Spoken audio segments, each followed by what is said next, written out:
See you at the Venice Film Festival 2022. 5 Golden Lion winners you should check out. The Cannes Film Festival is the most prestigious of its kind in the world, but the Venice Film Festival isn't far behind. Founded in 1932, the Venice Film Festival is the oldest international film festival in the world, and it's still going strong. Like anything that claims to be the first in anything, Venice has the weight of history on its shoulders, and to this day it represents a beacon in the world of cinema. Filmmakers from all over the world showed their films here, and some of the voices not already established go on to be titans in the industry, from Ang Lee and Alfonso Cuarón. I sit and write.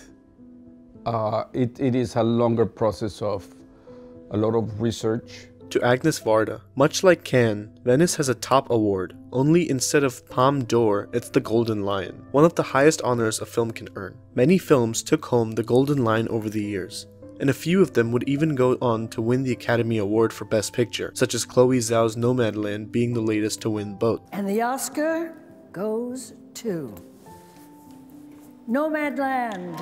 So it's certainly an award you would ignore at your own peril. We did a similar article for Cannes recommending some previous Palme d'Or winners, and now we're doing the same for Venice. And like that other article, we're making sure to avoid films by American directors. The beauty of the Venice Film Festival, and others like it, lies partly in it being international after all. Maybe when the festival starts on August 31st, you'll have checked out a few of these movies, or all of them, and expanded your movie-going horizons a bit. Rashomon, 1951. Akira Kurosawa is one of the most famous figures in international cinema, having made his debut in the 1940s and working his way to become one of Japan's most gifted and famous auteurs. Rashomon was released in Japan in 1950, but it ran in competition at Venice the following year, putting Kurosawa on the world stage. Short, but surprisingly complex, Rashomon details a chance encounter with a bandit in the woods and a tale of murder, as told from various perspectives.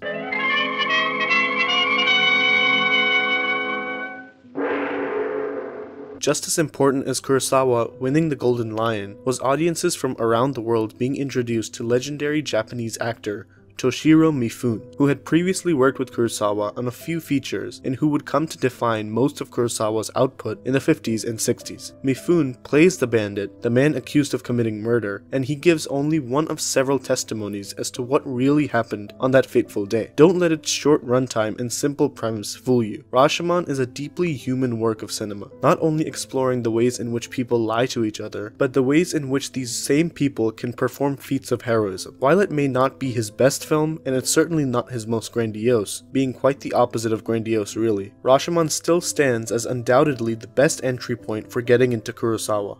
Ivan's Childhood, 1962. Jumping from Japan to Russia, we have Andrei Tarkovsky, who unlike Kurosawa, was not already a veteran in his own country. Indeed, his 1962 feature, Ivan's Childhood, was his debut, and he was barely out of his 20s when he won the Golden Lion that year.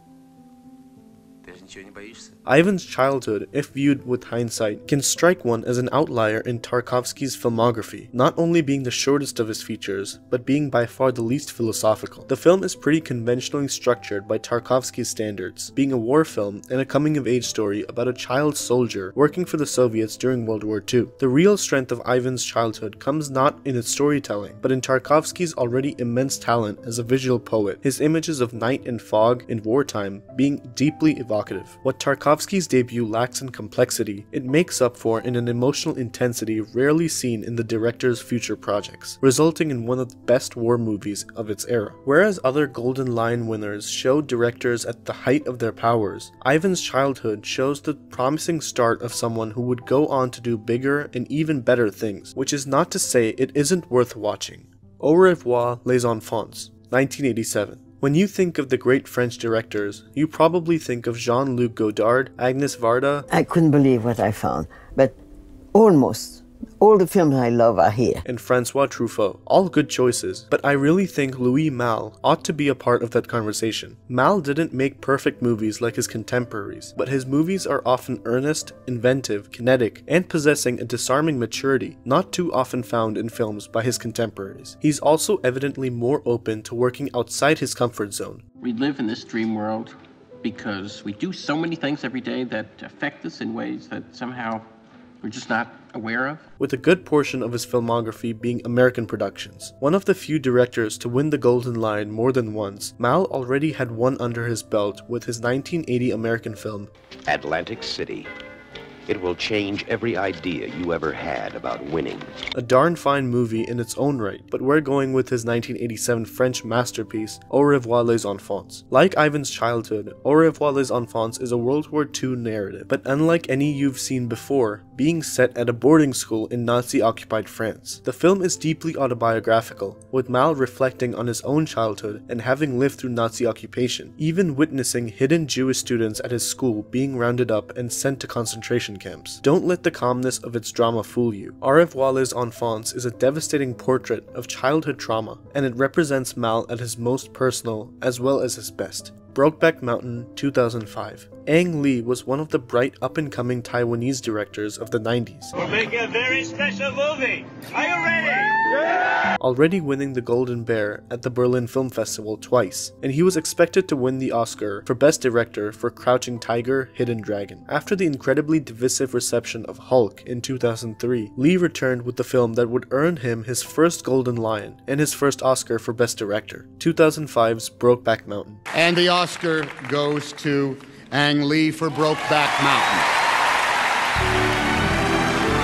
Controversial in its day, the film now stands as a genuinely heartwarming, if also a bit on the tame side, depiction of a decades-long love affair between two men in the wilderness of mid-20th century Wyoming. Jake Gyllenhaal and the late Heath Ledger star as manly men trying to hide their affection in an era not too different from today, when homosexuality was basically a death sentence. All them things that I don't know could get you killed if I come to know them. While it does lean on the side of melodrama at times, Brokeback Mountain is grounded by the lead performances. I wish I knew how to quit you. Then why don't you?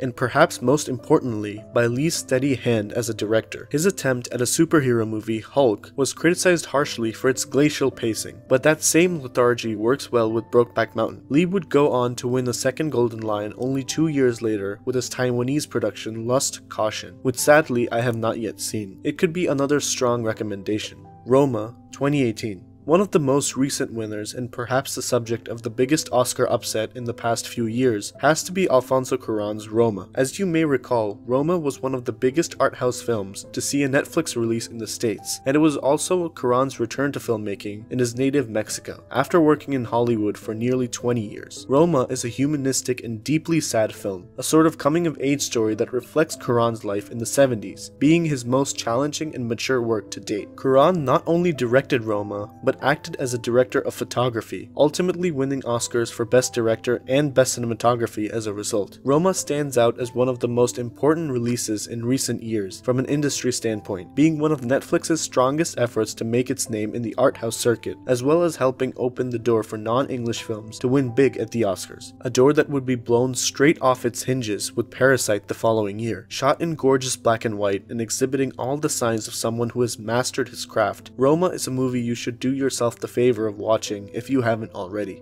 The importance of the Golden Lion in Hollywood. Of the films to win the Oscar for Best Picture in the last 5 years, 2 of them also won the Golden Lion, Guillermo del Toro's The Shape of Water and Chloe Zhao's Nomadland. What does this tell us? Does it mean anything? Maybe it means that after having been so homogenous with the films and filmmakers being deemed worthy of recognition, the American Film Awards circuit is finally opening up more to outside voices. Zhao and del Toro are non-American directors, being only 2 of several non-American filmmakers who have won the Oscar for Best Director in the past decade. Indeed, the only American filmmaker to do so since 2012 is Damien Chazelle. It's become increasingly clear to those not already in the knowledge that most of the best talent in the industry comes from outside the US, and with Parasite as the first non-English film to win Best Picture, Academy voters' excuses for snubbing foreign cinema have dwindled. While it's still baffling to this day that Roma lost to Green Book, rightfully deemed one of the worst Academy decisions in recent years, we're also looking towards a future where such regressive decisions will also dwindle. The film to win Best Picture come awards season could very well be the one to take home the Golden Lion. We don't have to wait long to see what it might be. An excerpt from the love letter, The Hollywood Insider's CEO Editor-in-Chief, Preeton Ambrose, affirms, "We have the space and time for all your stories, no matter who, what, where you are. Media, cinema, TV have a responsibility to better the world, and the Hollywood Insider will continue to do so. Talent, diversity, and authenticity matter in cinema, TV, media, and storytelling. In fact, I reckon that we should announce Talent, Diversity, Authenticity, Storytelling, Cinema, Oscars, Academy Awards as synonyms of each other. We show respect to talent and stories regardless of their skin color, race, gender, sexuality, religion, nationality, etc., thus allowing authenticity into the system just by something as simple as accepting and showing respect to the human species' factual diversity. We become greater just by respecting and appreciating talent in all its shapes, sizes, and forms. Award winners, which includes nominees, must be chosen on the greatness of their talent alone. I'm sure I am speaking for a multitude of cinema lovers all over the world when I speak of the following sentiments that this medium of art has blessed me with. Cinema taught me about our world, at times in English and at times through the beautiful 1-inch bar of subtitles. I learned from the stories in the global movies that we are all alike, across all borders. Remember that one of the best symbols of the many great civilizations and their prosperity has been the art that they have left behind. This art can be in the form of paintings, sculptures, architecture, writings, inventions, etc. For our modern society, cinema happens to be one of them. Cinema is more than just a form of entertainment. It is an integral part of society. I love the world uniting, be it for cinema, TV, media, art, fashion, sport, etc. Please keep this going at full speed.